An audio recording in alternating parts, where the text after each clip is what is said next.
allenamento a leggere. Oltre il weekend che viene fatto per la maratona, ci sono tutti gli allenamenti, come una maratoneta che si deve allenare piano piano, poi sempre più veloce per arrivare preparato alla maratona del weekend.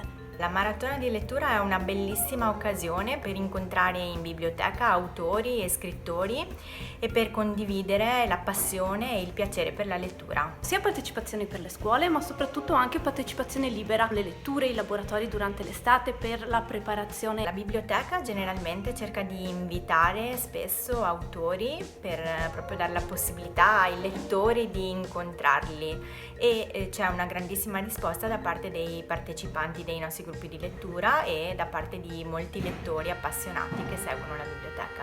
Anche i gruppi di lettura partecipano alla maratona. Segnatevi questa data.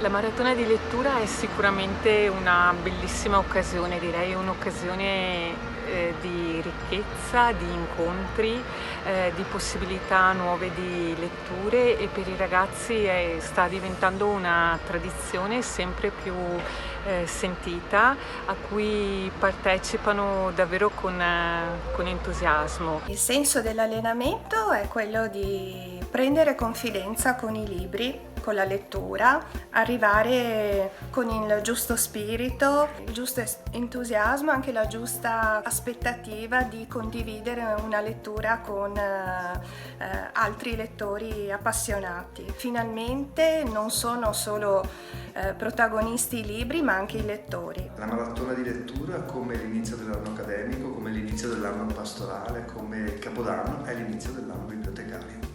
Veneto Legge è una straordinaria opportunità per tutti noi, per chi lavora nelle biblioteche, quindi per i bibliotecari, per promuovere la lettura, ma anche per le persone che non amano leggere e che si avvicinano in questo modo alla lettura.